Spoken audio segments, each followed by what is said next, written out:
Hey guys, and welcome to the channel. Hey, if this is your first time here, do me a favor, hit that subscribe button, hit that like button, hit that notification bell. That way, when I put out a new video, you'll be the first to see it. Well, today, I'm in a duck call shop with Mr. Joy D'Amico. That's right. Got that right that Yes, day? sir. We're down in Charleston, South Carolina. Joy has the, makes duck calls, makes turkey calls, TEKTON? TEKTON. Yep. Again, one of these days I'll learn how to talk. That's all good. But we're down here today. We're going to be talking to him about his duck calls and all of his game calls, but specifically his duck calls. Joy, thanks for inviting me down. I really do appreciate it. Thanks for coming down. What I'd like to start off with today is how you got started with duck calls in particular.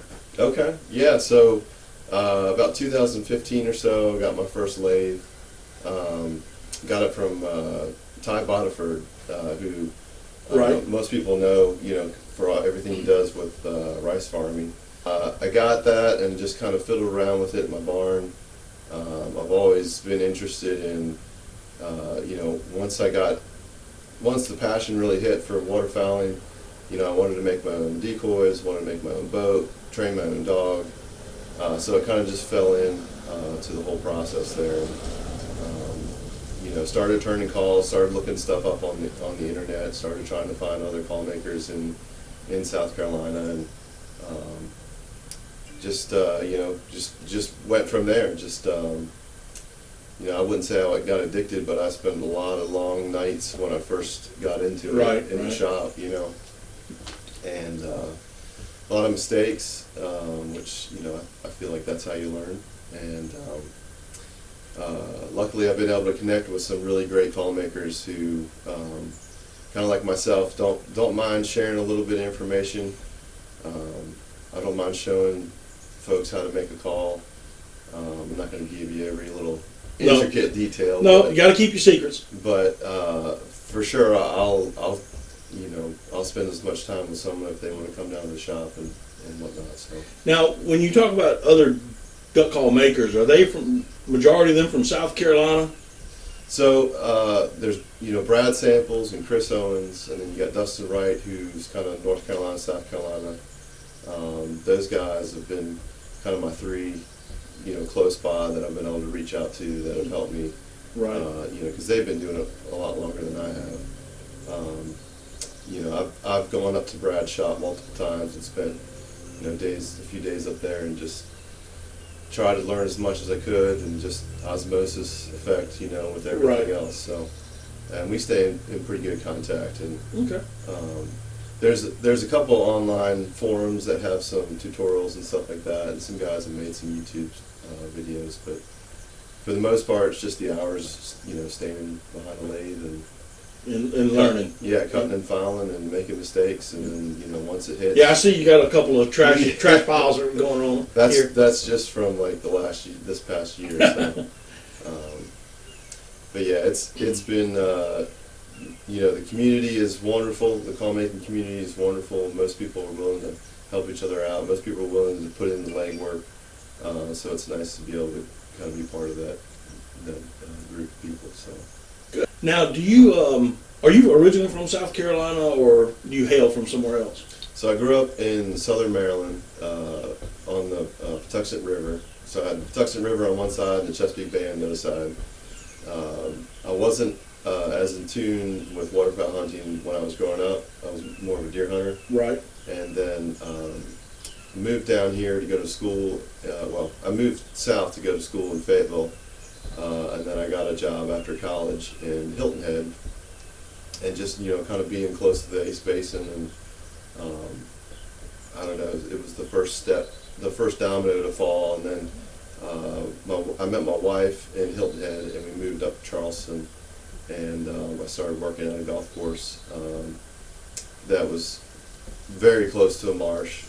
Ducks were using the ponds nearby, and just got intrigued with it even more, and had a couple guys that took me under their wing and really kind of just showed me some public hunting things, and right. we had just all hunted together. Right. And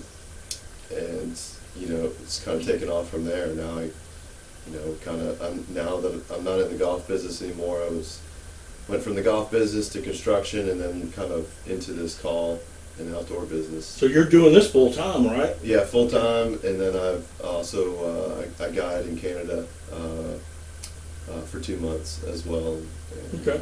So. And what's the name of the guide service, in case anybody out there is it's Widgeon Waterfowl. We're out of Saskatchewan. We're about 2 hours northwest of Saskatoon. Oh, okay. So now I will be leaving a description in the description below how to get a hold of Joy if you want to get a call, any game call that he makes. Also of Widgeon Waterfowl. Widgeon Waterfowl as well. So that way, if y'all want to get in touch with them there.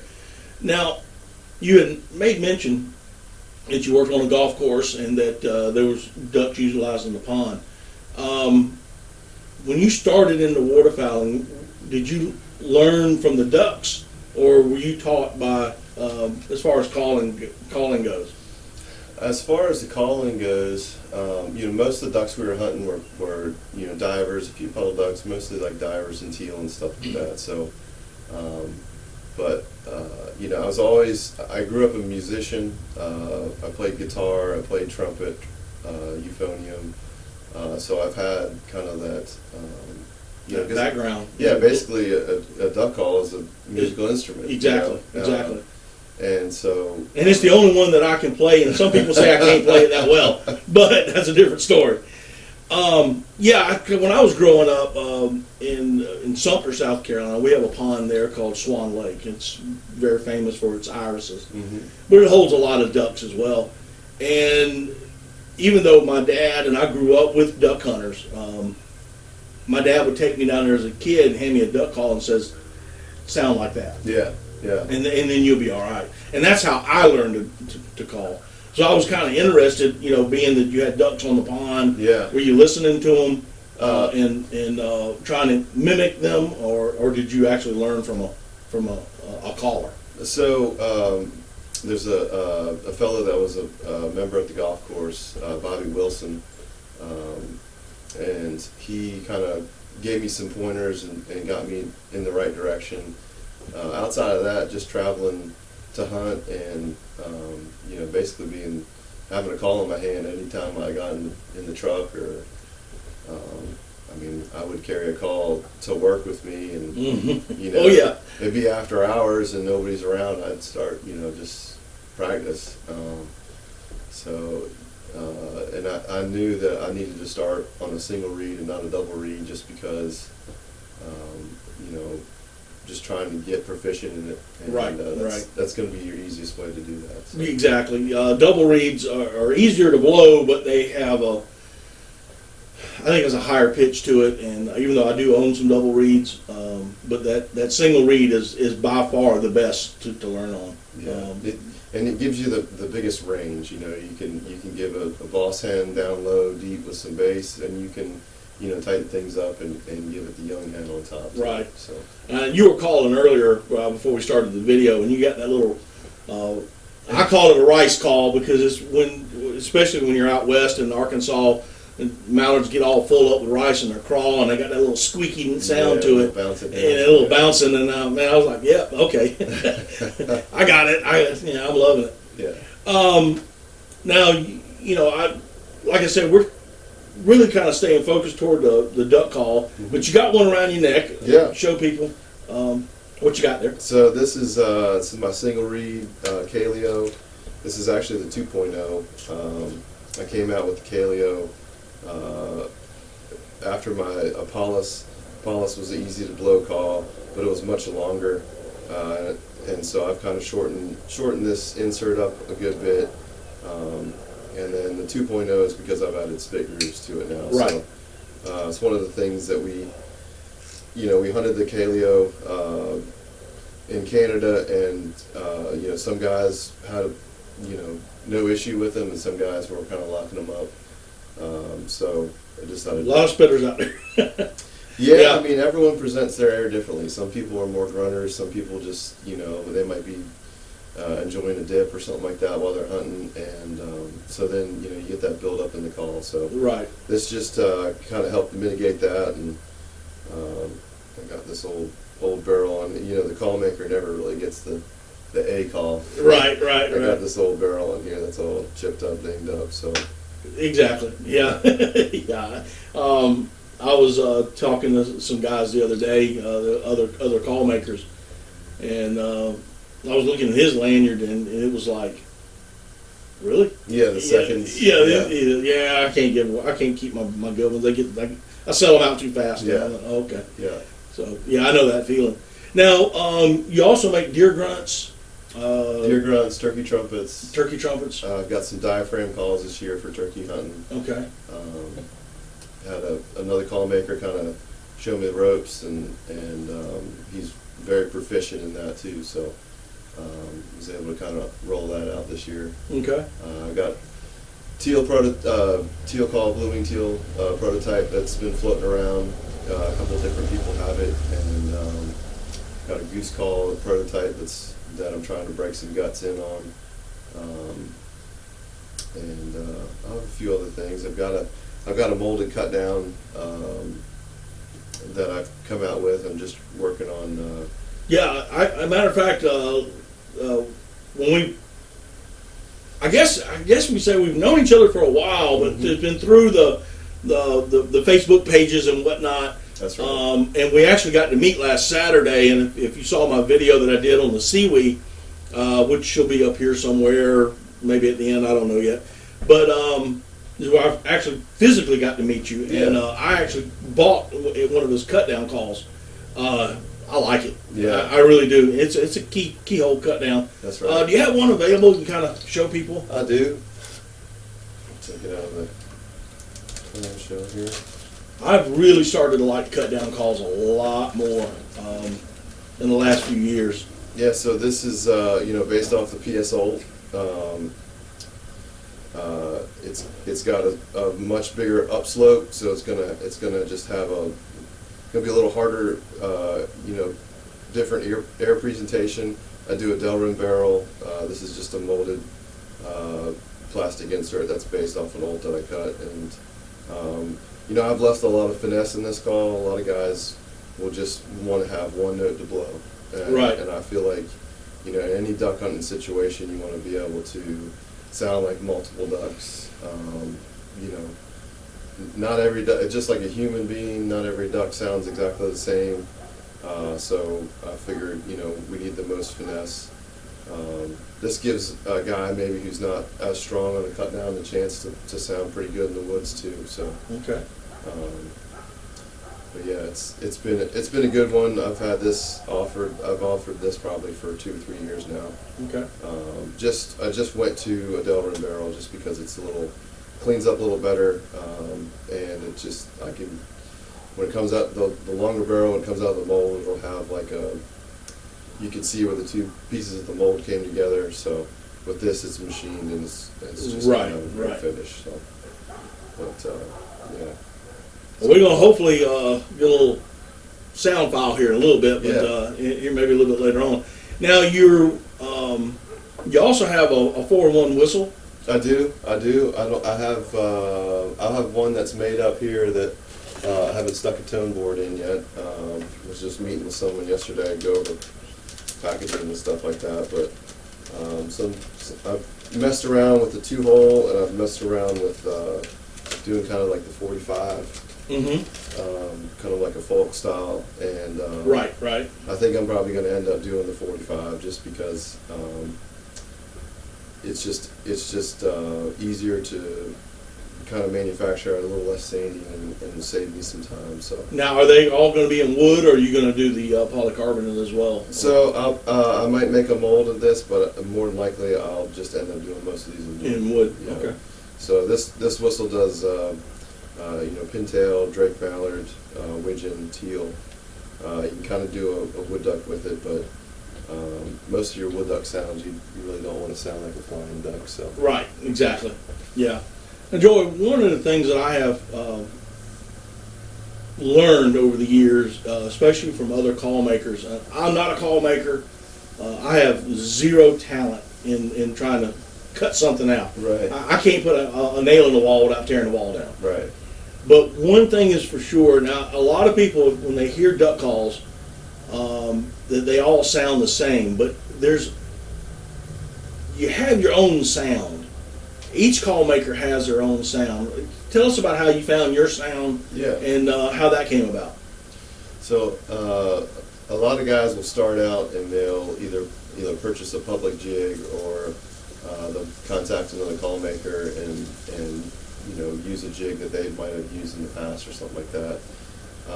I started with a flat jig.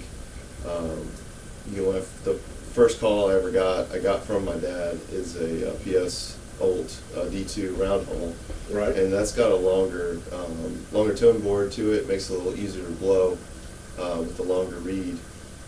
So I kind of started with a longer tone board, longer overall call, and just through the years of experimenting and talking and blowing other calls, talking with other call makers and blowing other calls, I've just kind of just shrunk it down a little bit until I was happy with the call that could kind of do it all.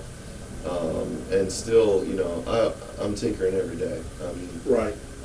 I've got a reamer sitting over there in the truck that I've been messing around with this Kaleo to make a little louder version of it. So I want to keep the back pressure the same. I want to keep the low end, the fat notes the same, but also want to be able to just give it some air, kind of like a cut down can, and just be a little louder. Not necessarily a Main Street call. I'll probably work on one of those as well, but I'm trying to stay on this jig and try to just experiment a little bit. So. And that was going to be my next question. Was to ask, do you make a Main Street call, or are you staying with the duck sounds? I mean, what I call the pure duck sounds. So I'm going to try to be competing a little bit more this year in some calling contests. I'll probably eventually make a Main Street call, but to me, I got into it to hunt, and so I'll probably stick to those sounds for. I'll have a longer lead for a little bit. Okay. Until I can come up with something I'm happy with to take to the stage. Now the next thing we're going to talk about is you're making custom calls. Mm-hmm. I mean, they are prepackaged to sell in stores and other places, and but if a guy wants to come here and talk to you about a certain call, and because every call maker, not every maker, but every caller has different air. Yeah, I have different air than you do. Right. Sometimes when you pick up a new call, especially out of a package, you've never blown it before, mm-hmm. You're not quite getting that sound that you're looking for. Right. Can they come here and you help them out? Oh, 100%. I love some call makers don't like to be as interactive. That's their cup of tea, but I love when people come. I have a production line, but I also do custom calls. I can do inlays and sleeving of some nice woods and stuff like that. But then I love when folks come and they watch the process, and then be able to help explain how to run the call properly. We're looking for warm, pressurized air. Some folks are just trying to put as much air through the call as they can. Right. And really, we've got to get them to pressurize that. The air needs to come up from the diaphragm, and once they can do that, they're going to be a lot more successful. Okay, sounds good. Yeah. Well, Joy, I appreciate it. I enjoyed coming here. We're going to hang out a little bit longer. I'm going to listen to him blowing his duck call a little bit more. Maybe get a little, we can go outside. I may pick up a call or two. Maybe a little competition going out in the front yard. But guys, if you're looking for a new call, and I'm doing this South Carolina call makers kind of a playlist that I'm doing, because South Carolina does have a lot of heritage in duck calling and duck hunting. There's a lot of tradition here. I mean, years ago when most of Charleston was all rice plantations, we would have presidents, U.S. presidents would come here and duck hunt. And that's just how good it was. Once the rice production stopped and went out west, we have seen a decline in our ducks. But we still have the heritage, you know, we have that passion, we still have that drive, we still have the traditions as South Carolina duck hunters. And that's what I'm trying to do here.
Bottom of that Cutdown is flat. And then this will be a, don't try this at home, please.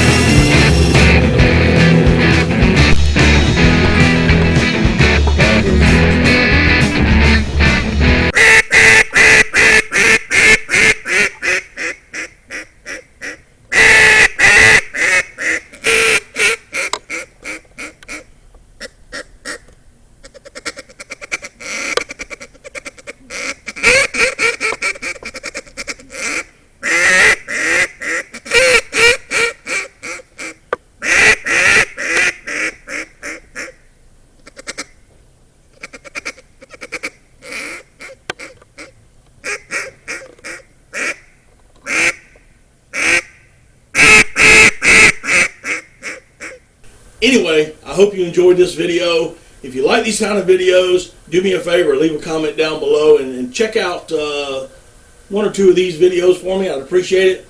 And we will see y'all next time on Daddy Duck 365.